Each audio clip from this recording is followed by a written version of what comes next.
Back at it again with another bonus lesson. We're going to be adding cover images to our blog posts. This is really handy because anytime you share your blog post to Facebook or Twitter or LinkedIn or wherever it might be, they look for an image to add to the preview.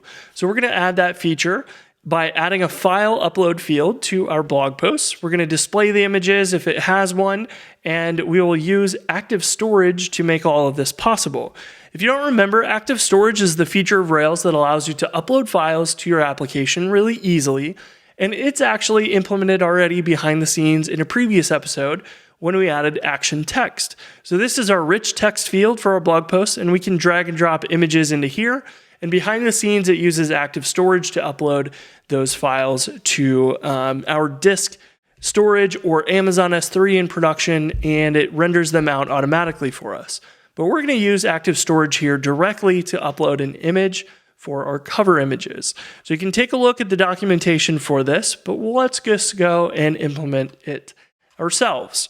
So we need to first start off in our blog post model by adding has one attached. We're going to give it a name of cover image. This will set up the association to ActiveStorage for us to upload cover images for our blog posts.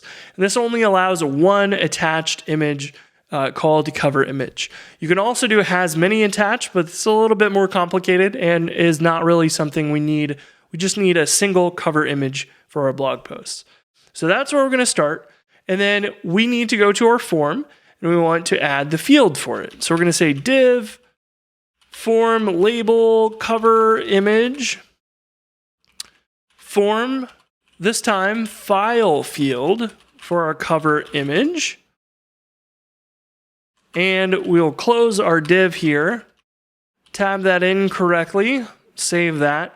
And then this is going to update our form. So we now have a cover image. We can choose a file and select it. And when we update our blog post, this will submit that to the server and upload the file. But we need to first go into our blog post controller and allow that new field, cover image, inside of our permitted parameters. So now the form can safely submit this over to Rails. If we click on that, it's going to upload it, and we can see in our Rails logs, under patch, this is the request we submitted from the form. Our blog post received a cover image parameter, and this is an uploaded file object. And it includes all the information about what content type it is, like it's a JPEG, the file name, and so on. Rails will analyze this file and then store it in your configured location. So in development and test environments, uploads to our local disk storage, but in production, it will upload to Amazon S3, which we configured in a previous episode. So now we need to be able to render out these images. So if we go to our show action view, so app views blog posts show.html.erb, we can add an image tag, which is a Rails helper that you can either give it a file name, and it will look under app assets images for that exact file name, or you can give it a ActiveStorage attachment. So we're going to say blog post.coverimage. And we'll just add that line, and we'll refresh our page, and voila, we have an image tag that renders out our image. So here you can inspect the HTML, and you can see it generated an image tag. It set the source to localhost 3000/Rails, ActiveStorage blobs, redirect, and this crazy key, and then the file name. And what this does is basically tells Rails to serve up that image, and it will go and figure out where to find it, if it's on Amazon or if it's on your disk storage or whatever, and it will send that up in a separate request. And you can see these in your Rails logs as well. It's going to go to start, get that URL that I just showed you in the browser, and this actually redirects us to the ActiveStorage disk location, and it gives it the exact file name, and then you see the redirect sends us to the disk controller, and it returns the JPEG for us, and that is how it is loaded in the browser, which is pretty cool. So all of that works out of the box. Rails takes care of all of that for you. So we can go under Edit, and we want to be able to upload a new image. We can choose a file. Maybe we'll grab this other PNG that I have here, update, and it will replace that file. And it will also get rid of the old one. So here you will see in the logs, delete from ActiveStorage blobs, deleted file from key, and so on. It will automatically take care of deleting the old files when you replace one of these, which is pretty cool. So this is great, except if we go to a blog post, like number 192 here, that does not have a cover image. We have other blog posts that do not have a cover image, and our HTML that we just wrote with the cover image tag basically requires it to have a cover image. And if we were to look at this in the browser and paste in blog post cover image, this returns us an ActiveStorage attached one object. But we can ask if it is attached or not, and you can also use present as well. And both times it will say false. So our code needs to be a little bit smarter and ask the blog post if a cover image is present. And if it is, we can display the blog post image, and if not, we will skip it. So for this old blog post that does not have one, it renders fine, and one that does have a blog post renders the image correctly as well. So now we can safely handle this, and we can put this on our index page if we want. So we could go to the index, and we could say, hey, above the title for each blog post, we will want to have blog post.coverimage, not as an instance variable, because we have an array of blog posts instead. So if we save that, we can then go to our home page, and we'll see all the blog posts that do not have an image. But if we go to our last page where we uploaded one for blog post 99, there we go. We get that blog post and its image. We can click on it, we still see the image, but if we go to draft, that one does not have a cover image, and we do not see it there. So that works great. However, what if I want to see the image that's currently there when I'm editing a blog post? We need to do the exact same thing here in our form. So next to our cover image file field, let's put an image tag if the blog post has an image. So there we go. This might be a little big for our edit form. So let's go ahead and maybe just add a class here and say class width 1/3. We'll just shrink it way down so we can see a much smaller preview that doesn't really interfere as much with our form, because mostly when we're editing a blog post, we would care about editing the content, and this is not likely necessary very often to change this. So it'll probably stay the same. We might change it once or twice when we're finishing the cover image, but that's about it. So that looks good, and everything works here pretty well, except we don't have a way to remove this. You will notice if we do not change the file and we update our blog post, it keeps the image around. And the reason for that is because the browser actually does not submit this file field at all if it's empty. So this is called cover image. The name is blog post cover image. And when we submit it, our form will actually include that field in the parameters. But when it's empty, if you look at the Rails logs and you go to the last patch request, you'll see that blog post in here does not contain any cover image at all. So the browser is actually the one that says, hey, you didn't submit a cover image.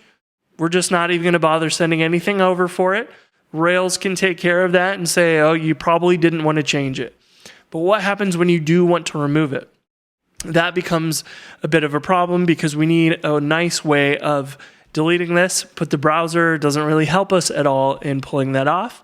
And if we look at the Rails guides, there's this section here for removing files, but it just mentions that we can call purge or purge later on the association, but it doesn't show us how to do that in our form at all. So that's what we're going to do next. We're going to add a remove button so we can use that to remove our cover image. But the solution here is a little bit more complicated than you might expect. We're going to need to build some routes and another controller and a process for this that works with our form as well. So let's dig in first by going to our routes.rb. If you're in VS Code, you can hit Command P or Control P to open up the fuzzy file search. So this is really handy to jump directly to a file. And we're going to do a nested resource called cover image under our blog posts. And so by giving this a block, it's going to set up another set of routes under every blog post for managing the cover image. So we can go and also set this to only the delete action or the destroy action, I think is what we want. And we can go into our terminal here, and I'm going to run Rails routes, and we'll see that let's do -g cover image to filter that with a grep. We will see this blog post cover image path is now generated for us. So every blog post can only have a single cover image, which is why we have the resource as singular. And it's going to take us to the cover images controller and the destroy action. And this will set it up so that we have this helper path and URL that we can use to generate this URL. We'll give it the blog post ID, and it will know how to take us to the blog post and delete the cover image. Now, the other thing that we can do is we can also add module on here and blog posts, and this will slightly modify our route so that instead of going to the cover images controller, we can go under blog posts cover images controller. That's what we want to do here, because that will organize our controllers a little bit better, because this cover images should only apply to blog posts. So inside of here, we'll add a new folder, blog posts, and then under there, a new file, cover images controller.rb. We can define a class in here called blog posts cover images. So we'll inherit from application controller. We want our before action to authenticate user, and we will have a destroy action in here that will take the blog post once we find it, and it will take the cover image and call purge on it, or purge later, doesn't really matter. Purge later will purge the image in a background jobs. It's probably the better way to do this. And we will need to then set up a before action to set blog post. Otherwise, we can't have this variable referenced there, or it would be nil. So we will add this set blog post method.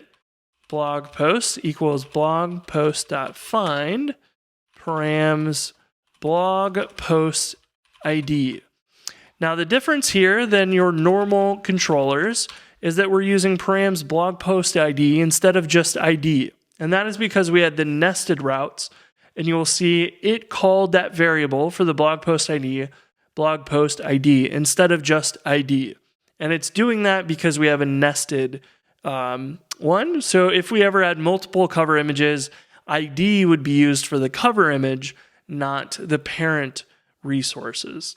So Rails knows to automatically rename these accordingly when they are nested routes.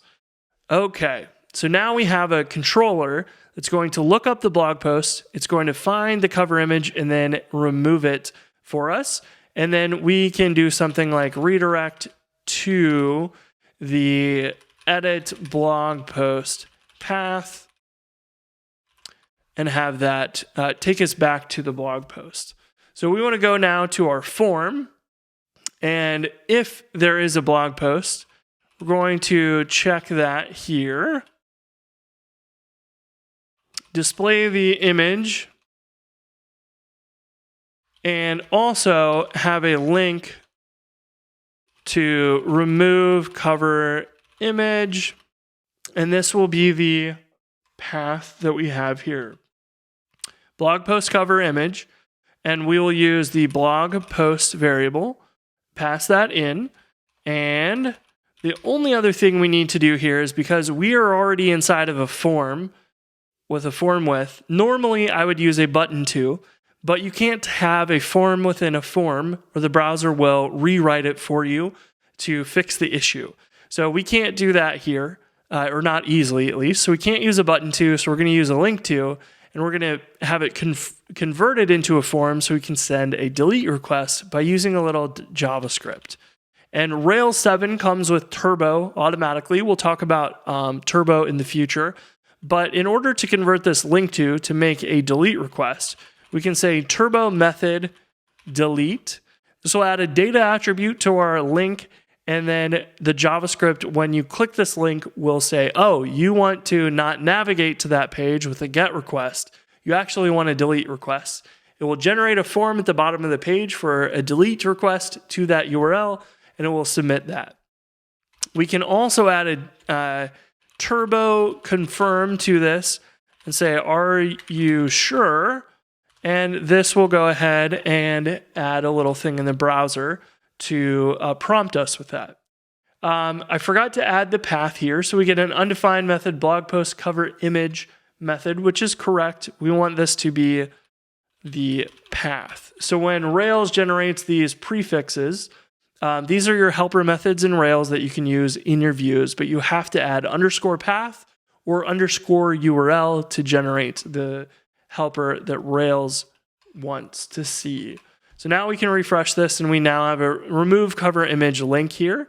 If we inspect this, it should have the data turbo method delete, data turbo confirm, are you sure? If we click this, it opens the confirm modal in our browser. If we click cancel, it will do nothing. If we click OK, it will take us to our controller, and it looks like we named our class in there incorrectly. So Zeitwork will tell you, hey, this file that we referenced, we're trying to look up this class in there, but it wasn't defined. So you can always go to your controller and say, oh, you know what? We were missing the controller word here, because it needs that controller name at the end. We just forgot to add that. So if you're doing any debugging, you make any typos like that, just pay close attention to this stuff. I know it can be a little confusing to read and scary, but it's usually pretty exact or specific about what you need to fix. So let's try this again. Remove our cover image. We'll click OK. And we submitted that. It deleted the cover image in the controller and redirected us back to the edit page, which is great. So now we have a way to take this blog post, upload a new image, and remove it. So we'll go ahead and upload a different image.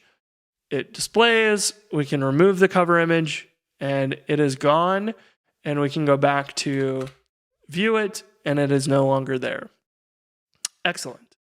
Now, here is something that I want to mention. If we go to edit a blog post, and we've made some changes to this. We decided, you know what, the cover image is not what I want exactly. And we remove this. We lost all of our changes in the form because we made a submission to the server and we redirected back here.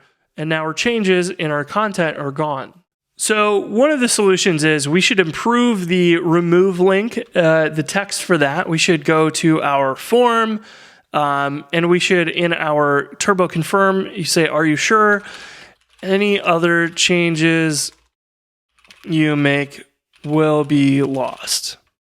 We can let them know that if you are going to remove this, if you've made any other changes, that is going to be lost. So here, if we put in more words, this is just going to make a separate request. It's not going to submit this edit form. It's just going to handle that separately, and that will be fine.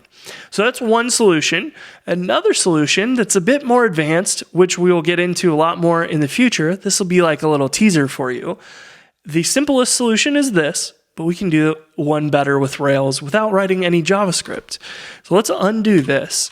And we can put a div around these two lines of code to make it selectable with JavaScript so that we can actually remove this automatically when we submit that link. So here's what we're going to do. We're going to build a div with some ID, and we want it to be the blog post and whatever number it is, like 194 underscore cover image, or it could be just cover image underscore blog post ID.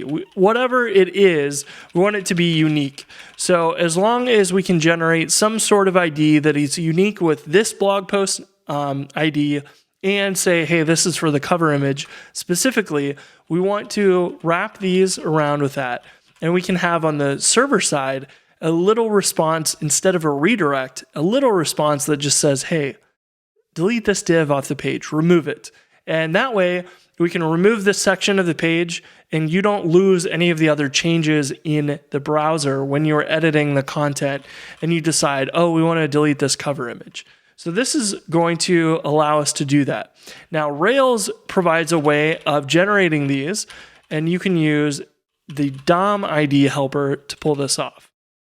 So the first argument is the blog post, and the second is the name of your unique thing that you're doing here. So in our case, we have a cover image for that blog post, and it's going to generate that ID. So that will generate the ID, put it in the div, and we'll wrap those around. So let's refresh this. If we inspect, we will see DOM ID cover image underscore blog post 194. And if we were to go to any other blog post, this 194 will be replaced with the ID of the one that we're currently editing. This could also just be a simple cover image as well, but it's nice to have this scoped according to that ID just to make sure we don't remove a different blog post's cover image off the HTML of the page.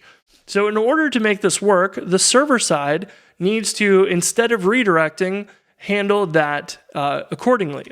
And one cool thing about this is that Turbo in Rails 7 and higher, which is included by default, provides this mechanism to make this work. So instead of doing a redirect, we want to keep this around for any actions that might not have JavaScript enabled. So any browsers that maybe don't have JavaScript enabled, we want to keep this around. And so in order to do that, we can use this respond to block, and it will respond to different formats. So if we say format.html, this is going to handle any requests that are looking for an HTML response that don't have our Turbo JavaScript enabled. We can also do a format.turbostream to work very similar to the HTML version, but instead of returning the full page or a redirect, we will return a small HTML snippet that the Turbo JavaScript will use to make a change to the page. So we can say here, render Turbo Stream, and use the Turbo Stream helper to say, let's remove the DOM ID of the blog post cover image. And then, as long as we've got the right parentheses and everything, we can put an end there. And here at the top, we will include the action view record identifier module. This is the module that adds the DOM ID method. It's not included in controllers by default, so we're going to have that added here to use that to generate the same ID as we have in our HTML. So it's going to match exactly on the server side and the browser HTML, which means if we click this and we click OK, the Turbo JavaScript will submit the delete request to the server. We will see in the logs that it is marked as a Turbo Stream request because the JavaScript submitted it. And the controller is going to see, okay, let's respond to these formats. And we see that it came in as a Turbo Stream, so we can respond with a Turbo Stream response. So if we click OK, what we want to see is that our blog post is removed from the page. Now, we have to be careful here because we did the DOM ID blog post and used that variable that was on the page. But this blog post is not an instance variable because we are using a partial. This one does need to be an instance variable. So the @ symbol is very important to make sure that when you're setting variables, if they have an @ or not, make them consistent. So let's refresh our page here. We're going to need to upload a file again because that submitted it and actually deleted it, but it didn't successfully return that response. So now let's try it one more time. Remove cover image, click OK, and actually let me make some changes here first. Remove cover image, OK. The cover image has been removed and we did not lose any of our changes to our content. So how did that work? Well, if you look at your network tab, let's go and update our blog post and put a new image back on our blog post, and we'll click remove cover image. You will see a new request come through. And if we click on this, the payload preview is going to have this little HTML snippet, and I'll make this bigger for you. It created a TurboStream HTML tag with the action of remove, and it set a target which matches the ID on the page, and it says, hey, let's go find that ID on the page, grab that element, and then remove it. And the Turbo JavaScript already knows how to do the removal stuff, so it sees this element added to the page, and it interprets that and says, okay, it wants me to remove this target, and it does exactly that. And we didn't have to write a single line of JavaScript to make that work, which is pretty cool. So this is a feature of Rails that is now the default, called Turbo, part of a bigger thing called Hotwire, which includes some other JavaScript niceties, but is a really interesting little teaser of some of the Hotwire stuff that we'll get into later on. So this is super cool. If you want to read more about that, we've got a bunch of screencasts on it as well to learn more about Hotwire and Turbo and Stimulus, which is another JavaScript piece we will talk about later. But this is how I'd actually implement this in a real application. In the redirect version, it was a little jarring to lose all your changes and wasn't really nice to work with. So I wanted to show you this, even though it's a little bit more advanced. We wrote 0 JavaScript, and this one line of code here in our controller does all of the magic using the Turbo JavaScript that just comes with Rails 7 and above now.